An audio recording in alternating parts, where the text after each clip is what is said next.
Para la recuperación de metanol en la producción de TAME, se propone la destilación extractiva, la que es un 40% más rentable que el método por oscilación de presión.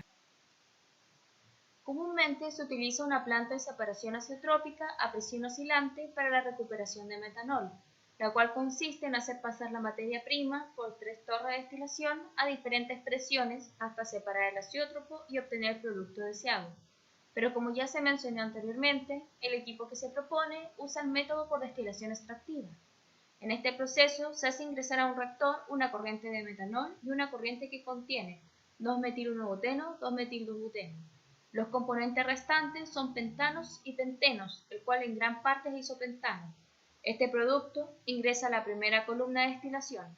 En este punto, el TAME es el componente con un mayor punto de ebullición, a diferencia del isopentano-metanol, que es uno de los más ligeros de la corriente de destilado. El destilado D1 que contiene metanol alimenta la segunda torre de destilación. En esta ingresa agua por la bandeja superior a una velocidad de 1050 kmol/h.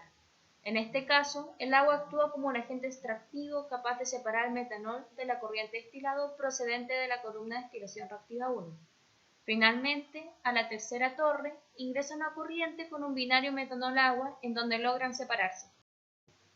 Las reacciones presentes son las siguientes, donde se produce una producción de TAME a partir de 2-metil-1-buteno, 2-metil-2-buteno más metanol. Además existe una isomerización entre 2-metil-1-buteno y 2-metil-2-buteno. Cabe destacar que la conversión de reacción aumenta cuando se trabaja con un exceso de metanol. La composición de alimentación se puede ver al hacer doble clic sobre la corriente. Aquí se observa un 8% de 2-metilbuteno, un 48% de isopentano y un 15% de 2-metilbuteno. Esta corriente se mezcla con una corriente de recuperación de metanol para pasar a un reactor primario donde se obtiene una pequeña cantidad de TAME, un 10%. Este producto se lleva al plato 28 de la torre de destilación con reacción química. Como se sabe que la reacción se ve favorecida con un exceso de metanol, es necesaria esta corriente de alimentación en el plato 23. Esta torre opera a una presión de 4 bar, un reflujo igual a 4, y ya que el compuesto TAME tiene el mayor punto de ebullición, este se obtiene por la corriente de fondo a un 0,995% de pureza. Por el tope se obtienen los pentanos, pentenos y una considerable concentración de metanol. Es por esto que se aplica un proceso de recuperación de metanol. El destilado se alimenta a la etapa 6 de una columna de extracción de 12 etapas. Se alimenta además agua en la bandeja superior a una velocidad de 1050 kmol/h y una temperatura de 322 Kelvin que se consigue mediante el uso de un enfriador. La columna funciona a 2,5 bar para que el agua de refrigeración se pueda utilizar en el condensador. La corriente de tope condensada entra a un separador flash, de donde se obtiene la corriente C5 que contiene los pentanos y pentenos. En el fondo de la columna se obtiene una mezcla de 20% de metanol y 80% de agua.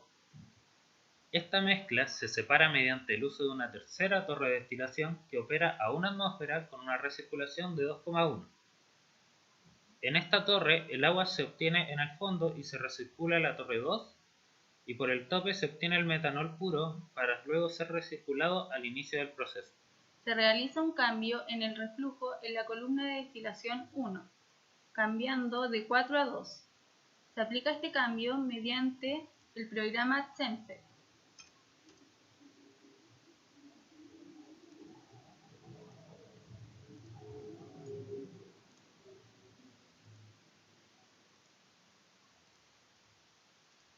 Luego se resuelve mediante el programa COCO.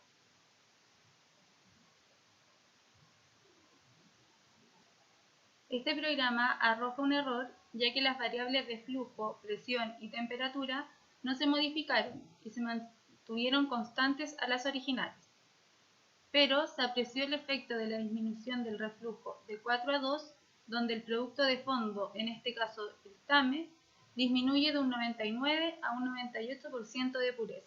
Para concluir, el nuevo diseño de la planta por destilación extractiva ha producido reducciones significativas en la inversión del capital, los costos de energía, emisiones ambientales y los riesgos de seguridad. Además, el aporte de calor de vapor en el fondo de las dos columnas del proceso de destilación extractiva son aproximadamente el 30% del calor necesario en el proceso de destilación por cambio de presión. También se aprecia una reducción de los diámetros en las columnas y el rehervidor. Finalmente, en el proceso por cambio de presión, la cantidad de platos a usar es mucho menor a la del proceso por destilación extractiva. Esta columna está diseñada mediante la especificación de una muy pequeña pérdida de metanol en el vapor, por lo que la adición de más de 10 bandejas o el cambio de reflujo no afecta la recuperación de metanol.